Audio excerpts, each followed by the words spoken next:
Olá, ele está na Baixada, foi deputado estadual e federal, é vice-presidente do PT de São Paulo e pré-candidato ao Senado. O Poder conversa hoje com Gilmar Tato. Gilmar, muito obrigado pela sua presença aqui no Poder. Prazer estar aqui. Você é uma família de políticos, né?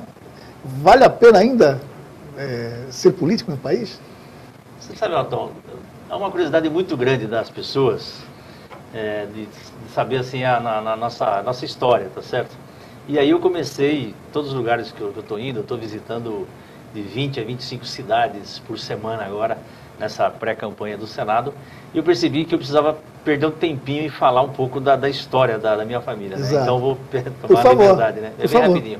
Meus pais eram agricultores do Rio Grande do Sul, e meus irmãos nasceram lá, exceto dois, eu e o mais novo, o Jair. Meus pais saíram do Rio Grande do Sul, foram para o Paraná, e aí eu nasci no Paraná, em Corbélia, e de Corbélia, aos 12, 13 anos de idade, eu fui com meus pais para São Paulo. Então eu estou em São Paulo, na capital, no sul, na periferia de São Paulo, há 40 anos. Sim. E aí, duas coisas que meus pais sempre meio que obrigavam a gente a fazer. Era não faltar na escola, que é raro, porque geralmente quem assim é da roça, está acostumado, sabe que família grande era para trabalhar na roça. E meus pais falavam, não, você vai ter que estudar. Talvez porque eles não tiveram oportunidade de estudar, né? E a outra, obrigava a ir na missa todo domingo. E tinha que ir, era obrigação mesmo, tinha que ir. E aqui em São Paulo, na periferia, a gente ia na missa todo domingo, como no Paraná, e lá tinha um padre na comunidade, lá na periferia, e era na época da comunidade eclesial de base. Sim. E esse padre era um padre de esquerda, ligado ao Dom Paulo Evaristo Arnes. E aí esse padre, a gente participava do grupo de jovens, aquela coisa toda, esse padre falou, tá surgindo um partido novo aí, uma coisa nova tal, por que vocês não vão atrás? E foi aí que começou a nossa vida, a minha vida, dos meus irmãos, na vida política do PT. Meus pais, ninguém participava de política, nada disso. Então, foi naquele período, da época da democratização, e depois de lá, aí sim, eu virei deputado estadual, presidente do PT da capital, depois eu fui secretário da Marta, né, de abastecimento, subprefeitura, de transporte, a gente organizou todo o sistema de transporte na cidade. Aí depois eu virei deputado federal por 2 mandatos, aí o Haddad, o prefeito Fernando Haddad, ganha a eleição, ele me convida para ser secretário, e aí eu fiquei 4 anos como secretário de transportes na cidade de São Paulo. Respondendo a sua pergunta se vale a pena porque você muda a vida das pessoas. Quer dizer, se você tem seriedade, você tem objetivo, você tem ideologia, e se você acredita, o jeito de mudar é a política que muda, entendeu? Por que a elite fala mal da política e dos políticos? Ele não quer que mude nada. E por que não quer que mude nada e quer que o povo se afaste da política? Exato. Veja, é uma sutileza que não é tão sutil assim. O jeito de fazer com que o povo se afaste da política e desvaloriza o voto e desvaloriza a democracia. Porque quanto mais o povo participa da democracia, quanto mais o povo participa do processo eleitoral, mais o povo percebe dos direitos que ele tem e mais ele começa a ser exigente e trocar os políticos. E aí a elite começa a falar mal da política e dos políticos. É uma estratégia. É uma estratégia fantástica. E eu percebi, e como que você muda a vida do povo? Elegendo prefeitos, elegendo governadores, elegendo presidente da República. E aí eu já entro. O Lula, quando foi presidente da República, mudou a vida do povo no Brasil. Tinha pleno emprego, implantou Bolsa Família, gerou empregos, teve desenvolvimento econômico, tinha soberania nacional, o Brasil era respeitado. Como não muda a vida do povo? Muda, entendeu? Então, eu falo assim, vale a pena fazer política nesse sentido. Tá certo? A política não é para roubar, não é fazer roubalheira. Então, quem entra na política para fazer isso, aí cada um tem... E uma hora aparece. Uma hora aparece e cada um paga pelo que faz, né? É na vida. Mas isso não é na política, é na vida. É na vida. Assim, ser decente na vida é obrigação, né? É uma obrigação, não só na política, entendeu? Por isso que eu não fico fazendo política... Eu lembro que quando impeachmentaram a Dilma, os deputados, né? Quando ia declarar o voto... Sim. É histórico, né? Com a bandeira do Brasil, camiseta do Brasil, sim, pela família, pelo cristão, por Deus, por não sei o quê, e fazia isso. Por Carlos Alberto Brilhante Ustra. Não, até isso, mas falava toda hora. Então, eu sempre desconfio das pessoas que ficam falando sempre contra a corrupção e sempre defendendo a família, daquela forma exagerada. Olha, eu sou família grande, acabei de falar, eu tenho 2 filhos, sou casado, tudo. Não, mas eu acho o seguinte, eu desconfio. Essas pessoas que ficam, sabe... dá a impressão que é uma roupagem, assim, para não falar o que pensa realmente do país, ou porque não tem ideias do que está pensando em relação ao povo brasileiro. Deixa eu te fazer uma pergunta aqui. O PT paulista quer retomar as 2 vagas, né, que já teve no Senado, eleger o Luiz Marinho, governador, né? Exato. E garantir a candidatura do Lula a presidente. Nessa renovação, você faz dobradinha com o Suplicy, é isso? Isso. Isso. Eu até... O pessoal acha que estava, em primeiro momento, disputando com o Suplicy e tal. Não, são 2...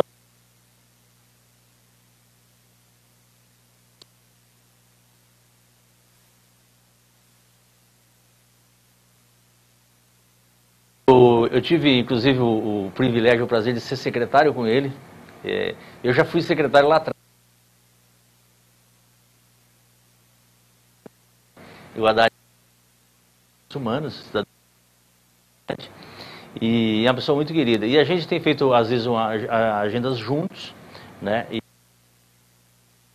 o Senado, ele tem uma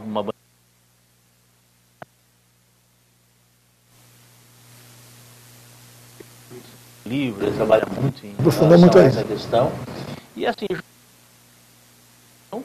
que eu acho que eu represento a renovação, com a experiência dele, e pegar um pouco, eu faço um debate, digamos, mais temático de alguns assuntos relacionados à soberania, à reforma política, à defesa do governo Lula.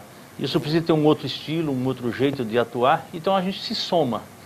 Então são 2 vagas, e como você falou, junto com o Luiz Marinho, que foi prefeito de São Bernardo do Campo 2 vezes, foi ministro do Lula, do trabalho e da Previdência, acabou com ninguém lembra disso, foi o Luiz Marinho como ministro da Previdência que acabou com aquelas filas que tinha dos aposentados, aqueles velhinhos, né, pessoal de terceira idade, e não foi no governo dele. O gatilho do aumento do salário mínimo, que todo ano aumenta automaticamente conforme o PIB e a inflação, essa lei foi iniciativa quando o Marinho foi ministro do Trabalho, entendeu? Ele é do mundo do trabalho, ele entende disso.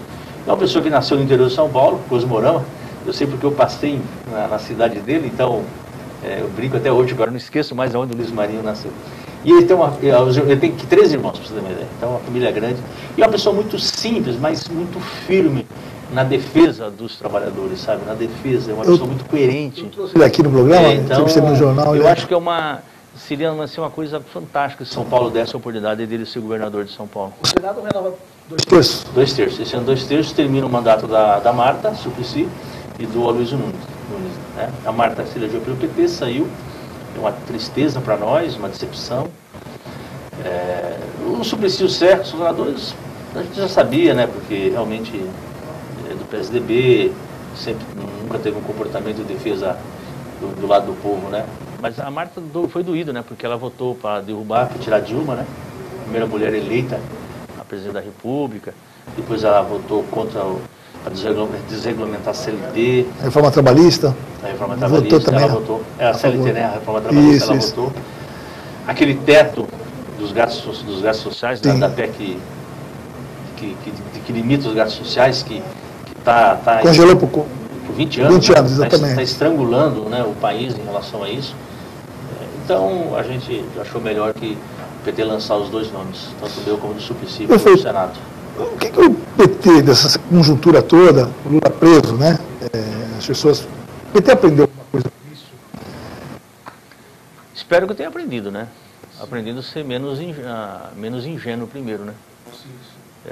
Também que o PMDB poderia fazer alguma coisa. Nós perdemos a oportunidade. O MDB hoje, né? Nós perdemos a oportunidade de não fazer a reforma política, que a reforma política, no seu bojo, está ali o financiamento público, que está saindo agora, mas que na época tinha o financiamento privado.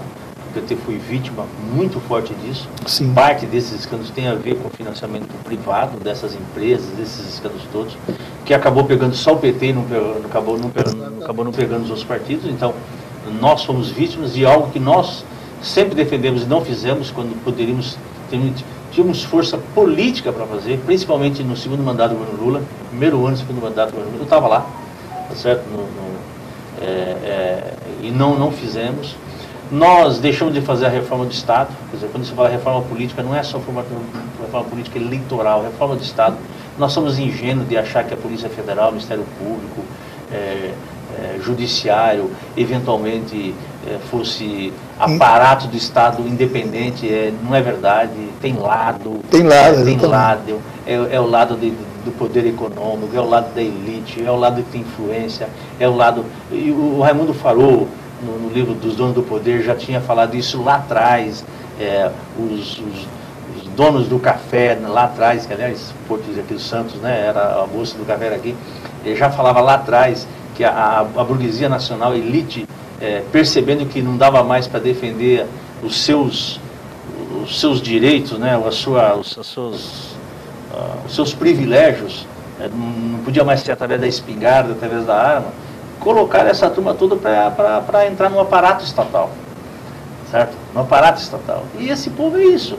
Ganham bem, não tem que dar satisfação para ninguém, não tem transparência, são arrogantes. A relação familiar, social e política desse pessoal todo é uma relação que não tem nada a ver com a relação do povo, entendeu? E o PT, ingenuamente, só fortaleceu e não criou um mecanismo de controle. E qualquer aparato estatal que não tem controle, você simplesmente você deixa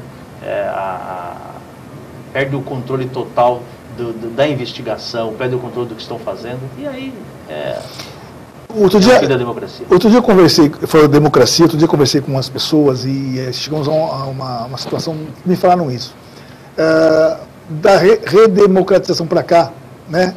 Acho que o PT, os partidos mais liberais, né, mais de esquerda e mais liberais, perderam a oportunidade. Se falou de intervenção militar, ditadura, tem gente que ainda pensa uma coisa dessa. Será que não houve uma falha da preparação desses jovens que dali para cá entendeu o que foi isso, o país, uma ditadura, uma intervenção, enfim? Será que faltou isso? Porque hoje a gente vê tanto jovem pedir isso, né, sem ter noção. O que você atribui a isso? Por exemplo, esse negócio de Bolsonaro, vou dar um exemplo bem tranquilo, né? Bolsonaro. Esses jovens que, não, nós queremos mesmo, achamos que a ditadura foi bom. Como é que você vê essa situação? Foi uma falha da esquerda, Eu acho que talvez, aí eu vou falar mais do ponto de vista de um projeto de país, um projeto de solidariedade, que para mim tem a ver com esquerda, mas vamos falar um projeto de solidariedade, um projeto que não é de competição individual ou de respeito entre pessoas. E aí, esse projeto ele se dá principalmente na parte cultural. Eu acho que a gente, aonde que você, eu acho que o governo Lula e Dilma, nós talvez não demos, assim, não tivemos o devido cuidado nessa área, entendeu? Então, nós inserimos milhões de pessoas através do Bolsa Família, através da geração de emprego, através do ProUni, de estudantes, de negros, negras, entraram na universidade, criamos 18 universidades, aquele Ciência Sem Fronteira, tudo isso, e pessoas que acabaram depois, eventualmente, votando contra nós, inclusive, entendeu? Então, o que é isso? Talvez essa um pouco mais dessa elaboração, dessa consciência mais política. E teve essa influência. Isso é de um lado. Tem um outro, então, que você não pode desconsiderar. Há um movimento internacional que é organizado e patrocinado por organismos americanos que estão injetando muitos dólares, milhões de dólares, principalmente no mundo, mas principalmente na América Latina, de investimento numa juventude de direita, de organização de direita. O Instituto Milênio e outros, esse MBL e outros, que estão entrando nas universidades, principalmente universidades caras e pagas, que estão organizando uma direita, e essa juventude, então estão patrocinando sites, patrocinando Isso também organiza, porque então, pessoal, porque não é de graça, não foi de uma hora para outra que começou a surgir esses movimentos, tá certo? E que eles se organizam ou no Bolsonaro, ou nesses partidos. Então, começa a eleger vereadores, começa a eleger deputados. O pessoal pensa que é espontâneo, não é espontâneo. Tem uma organização internacional, tem dinheiro por trás, tem escolas de formação por trás disso. Não surge do nada, tá certo? Então, por isso que há um descuido do nosso lado, mas também há um patrocínio de recursos, de organização por parte dessa direita. E a democracia, ela tem que existir. Qual que é o pacto da democracia? Quem tem armas não pode participar da política. Sim. E quem... esse é o pacto, certo? Quem usa armas, quem tem o poder da arma, não participa da política. E quem participa da política tem que ter o comando de quem tem as armas. Até porque quem quiser participar da política, larga as armas. Esse é o pacto da democracia. Por isso que não pode ter intervenção militar, tá certo? E que aí deixa de ser democracia. O PT escolheu o caminho da democracia e radicalizar a democracia para o povo participar cada vez mais. É assim que melhora a vida do povo. Nós estamos mudando e vamos mudar o Brasil, e o Lula foi um exemplo disso, ou as prefeituras do PT, os governos do PT nos estados, mudam a vida do povo com eleição, radicalizando a eleição. Com a escolha sempre. Com a escolha sempre. Erra, troca, muda, sim, tá certo? Mas às vezes, um processo. É um processo, às vezes troca, pega um outro de outro partido, vai trocando. É assim que funciona, nós não podemos abandonar esse método. Porque o dia que se abandona esse método, quem sai prejudicado não é o PT, porque o PT pode acabar, pode ir embora. É o povo. Quem sofre com isso é o povo. E é o que a elite quer. A elite, há um movimento internacional de desvalorizar a democracia, sim, de você hierarquizar o voto. O voto do Sudeste é um voto, tem mais valor que o voto do Nordeste. Olha como é que perigoso isso, você percebe? Existe o voto, como é assim, o voto do Sudeste tem mais valor que o do Nordeste. O voto do rico vale mais que o voto do pobre. E o que é isso? Começa a desqualificar. Não, cada voto é um voto. E é uma conquista da Revolução Francesa, uma conquista da humanidade. Essa ideia de você... a democracia através do voto. E que não são os americanos que vão dar essa lição de moral para nós, porque eles...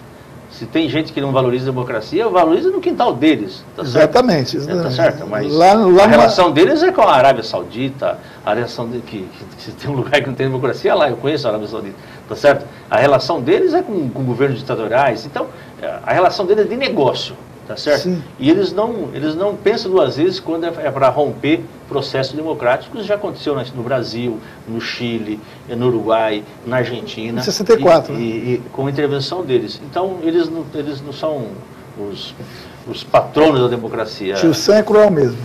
Tio Sam não serve para nós. Agora, nós temos que criar o nosso jeito, do nosso método, e ir aperfeiçoando. Então, por isso que fez mal para o Brasil, está fazendo mal para o povo, esse rompimento desse processo democrático que fizeram com a Dilma. Quer dizer, o que aconteceu? Achava que ia melhorar, piorou. Chegou nesse período. Quer dizer, hoje é um governo que está na história, no lixo, né, da história. Exatamente. Percebe? Deixa eu pontuar umas coisas que você foi secretário de transporte 2 vezes, é isso? 2 vezes. Me pontou algumas coisas que as pessoas... que você fez, o bilhete único, passe livre. Então, você encampou isso. Por acaso, foi até o prefeito Fernando Haddad que me chamou a atenção disso. Eu fui o secretário que mais tempo ficou na Secretaria de Transporte da cidade de São Paulo. Em todos os tempos, né? Sim. Então, é uma área que eu posso dizer hoje que eu entendo. Por que eu entendo? Porque eu fiquei mais tempo e porque eu fiz um mestrado em cima disso e estou terminando meu doutorado em cima disso. Então, entendo também do ponto de vista prático, do ponto de vista da academia agora, lá na USP. O que nós fizemos? A cidade de São Paulo, ela funciona, é uma cidade de 11 milhões de habitantes, ela funciona do ponto de vista da mobilidade. As pessoas quem conhece a cidade de São Paulo, consegue se orientar lá. Então, a primeira coisa, o bilhete único, foi a coisa mais fantástica que aconteceu para 7 milhões que anda de transporte público na cidade de São Paulo. A pessoa consegue andar no sistema de transporte público na cidade de São Paulo, Sim. pagando apenas uma passagem. Perfeito. Tá certo? Que é um absurdo. E aí você tem a cidade de Diadema, que é uma cidade pequenininha, desse tamanho, paga o mesmo valor da passagem de ônibus na cidade de São Paulo. Olha só a diferença. Então, isso foi o bilhete único, entendeu? Que a ideia é a seguinte: não importa a distância que a pessoa mora, a pessoa, ela tem que pagar mesmo, não importa quantos ônibus ela pega. Entendi. Entendeu? Então, isso foi uma revolução. O controle da arrecadação é toda da prefeitura, quer dizer, os empresários não mexem com dinheiro. Nós tivemos a possibilidade de fazer os corredores de ônibus, as faixas exclusivas, quer dizer, você priorizar o transporte coletivo, que é a coisa mais natural do mundo. Você prioriza o transporte coletivo, porque é para todos, né? Em detrimento do carro. O transporte coletivo é uma pessoa no espaço dela mesma. O carro são uma pessoa, o carro ocupa 8 espaços, né? Então a gente conseguiu priorizar. A cidade de hoje de São Paulo tem pelo menos uns 500 quilômetros de faixa exclusiva de ônibus e corredores. Desses 500, 450 foi da minha época. Tem 460 quilômetros de ciclovias. Desses 460, 420 foi comigo. Caramba. Então, o que tem do ponto de vista de organização da cidade na área de mobilidade... Tem sua mão lá. Entendeu? A organização dos ônibus, os corredores, ônibus grandes, médios, ônibus com ar-condicionado, com Wi-Fi, com tomada. O que você precisa imaginar do sistema de transporte na cidade de São Paulo, a frente segura da moto, tudo, tem a minha mão lá. Como você atua no Senado? Qual vai ser a tua proposta no Senado? Você vai priorizar. Eu vou falar uma do ônibus, depois eu quero ver se discutir a CID municipal. Eu tenho um gargalo muito grande de quem financia o transporte público. Sim. A tarifa não pode aumentar, que o usuário do transporte público não pode ser penalizado, porque ele devia ser privilegiado pelo fato de andar no transporte público, sim. Não polui e ele está deixando o carro em casa, ou eventualmente está usando transporte público. Então eu acho que quem tem que financiar, primeiro, o usuário do carro tem que financiar uma parte, através da CID municipal, quero debater isso, e acho que o Vale Transportes, todo empresário tem que pagar o Vale Transporte e depositar num fundo, o funcionário usando ou não, porque hoje o empresário só paga se o funcionário usar efetivamente o transporte. Então eu acho que tem que universalizar o Vale Transporte para todos os funcionários. E se o funcionário usar, ok, se não usar, fica no fundo, mas por quê? Porque o transporte está à disposição. Aí o resto da população, que é através dos subsídios, como acontece hoje, né, através dos impostos, e outro o próprio usuário. Então, isso. Outra coisa, e conversei com o presidente Lula sobre isso, inclusive, que eu vou falar agora. A defesa da soberania, nós temos um problema, aliás, eu estou convencido que o golpe foi dado justamente para tirar nossas riquezas do Brasil. Não é à toa que estão fazendo lotes mais lotes do pré-sal. Foi feito uma semana passada, inclusive. Um absurdo.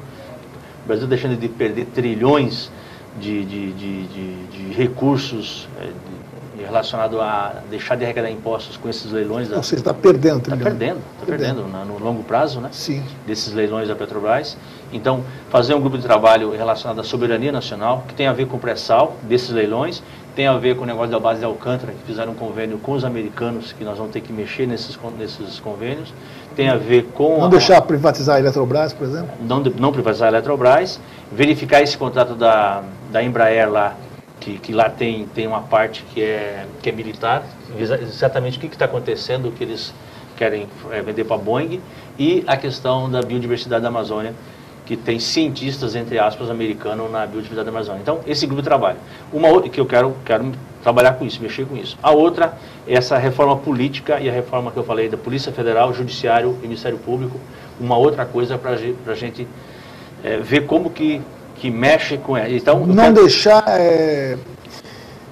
aparelhar politicamente falando. Politicamente, e não deixar eles soltos e fazer, assim, tem que ter controle desse pessoal, tem que ter controle e fazer com que eles não atuem de forma direcionada para, assim, beneficiar amigos ou quem é amigo da corte tá certo? Tem que ter, quem investiga, para você entender, o delegado que investiga, O promotor não pode estar junto com o delegado investigando, porque o promotor tem que avaliar se o delegado fez exatamente... Como é que foi feita essa investigação? Sim, como é que foi feita? Mas, então, força-tarefa não pode existir. Como é que o delegado, o promotor, o juiz e junto com a imprensa, junto com vocês, né? Com a imprensa, com a Rede Globo lá, o cara já está condenado. Exatamente. Entendeu? Então, quem investiga, o promotor não pode estar junto com quem está investigando. E o juiz não pode estar junto com o promotor. Por quê? Porque o juiz tem que ouvir todas as partes. E decidir. E você não pode colocar, a pessoa tem direito à imagem, entendeu? E isso não está acontecendo no Brasil. Eu cito sempre o exemplo, o José Maria Marim, todos nós conhecemos, que foi presidente da CBF, está preso, está na cadeia hoje lá em Nova York. Nós não vimos uma foto dele, você é jornalista há muito tempo, você sabe disso. É verdade. Você viu uma foto dele algemado? Eu não vi. Você viu uma foto dele no tribunal? Eu não vi. Você viu uma foto, alguma entrevista de um magistrado falando da condenação dele, alguma coisa? Eu não vi. Aliás, eu não vi nenhuma foto dele com roupa de presidiário. Confesso que eu não vi. Não vi. Será que ele está preso? E está preso. O que acontece hoje? Mas eu não estou falando de políticos. O problema é ser humano. Hoje, pega os programas, vamos falar dos programas populares de televisão hoje. Hoje um rapaz, vamos falar de um rapaz, principalmente negro, tá certo? Hoje, na televisão, sai ele execrado. Entendeu? O que você fez? Você roubou, você foi pego não sei o quê. E ele, não senhor. Eu não sei se ele foi, não importa, não pode tratar as pessoas desse jeito. Há uma inversão de valores e todo mundo aplaude, entendeu?